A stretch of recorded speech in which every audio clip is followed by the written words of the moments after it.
किया गया है। इधर हाल के दिनों में कुछ एक्सपर्ट्स द्वारा हमारे बच्चों को लेकर भी चिंता जताई गई है। इस दिशा में भी 2 वैक्सीन का ट्रायल तेजी से चल रहा है। इसके अलावा अभी देश में एक नेजल वैक्सीन पर भी रिसर्च जारी है। इसे सिरिंज से न देकर नाक में स्प्रे किया जाएगा।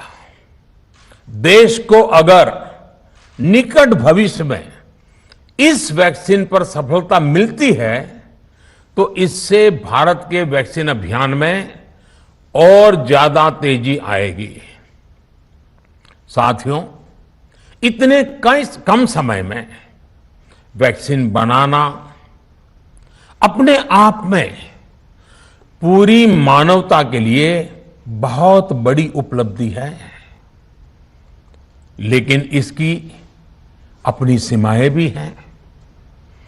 वैक्सीन बनने के बाद भी दुनिया के बहुत कम देशों में वैक्सीनेशन प्रारंभ हुआ और ज्यादातर समृद्ध देशों में ही शुरू हुआ।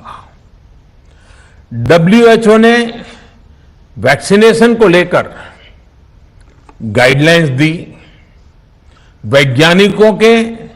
वैज्ञानिकों ने वैक्सीनेशन की रूपरेखा रखी और भारत ने भी जो अन्य देशों की बेस्ट प्रैक्टिसेस थी, विश्व स्वास्थ्य संगठन WHO के मानक थे, उसी आधार पर चरणबद्ध तरीके से वैक्सीनेशन करना तय किया।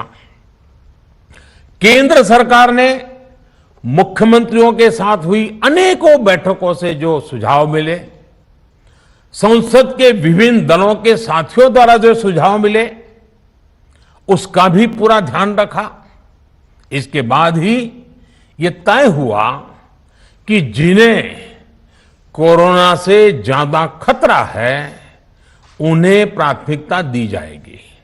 इसलिए ही हेल्थ वर्कर्स, फ्रंटलाइन वर्कर्स, 60 वर्ष की आयु से ज्यादा के नागरिक, बीमारियों से ग्रसित 45 वर्ष से ज्यादा आयु के नागरिक, इन सभी को वैक्सीन पहले लगनी शुरू हुई है।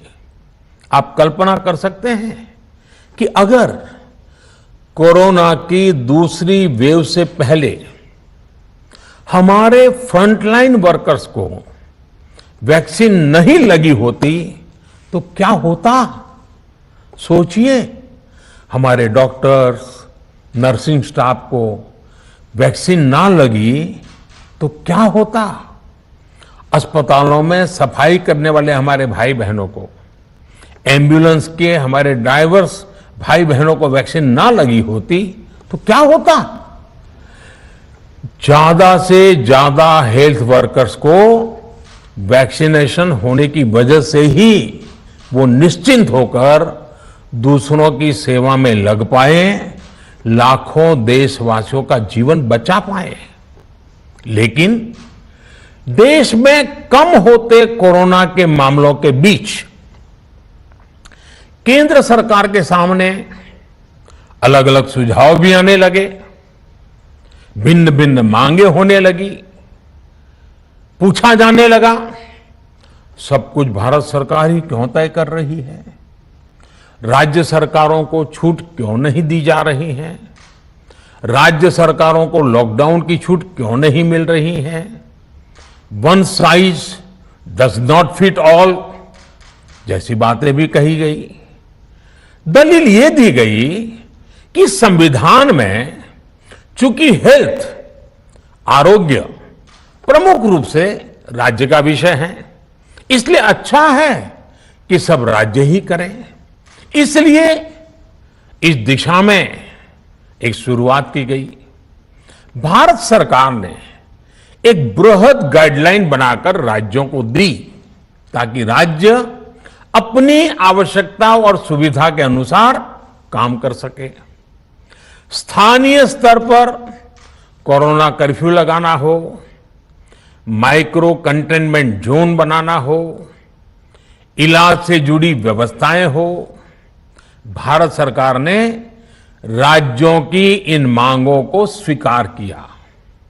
साथियों, इस साल 16 जनवरी से शुरू होकर अप्रैल महीने के अंत तक भारत का वैक्सीनेशन कार्यक्रम मुख्यतः केंद्र सरकार की देखरेख में ही चला।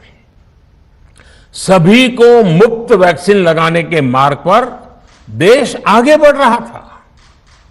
देश के नागरिक भी अनुशासन का पालन करते हुए अपनी बारी आने पर वैक्सीन लगवा रहे थे। इस बीच कई राज्य सरकारों ने फिर कहा कि वैक्सीन का काम डिसेंट्रलाइज किया जाए और राज्यों पर छोड़ दिया जाए। तरह तरह के स्वर उठे, जैसे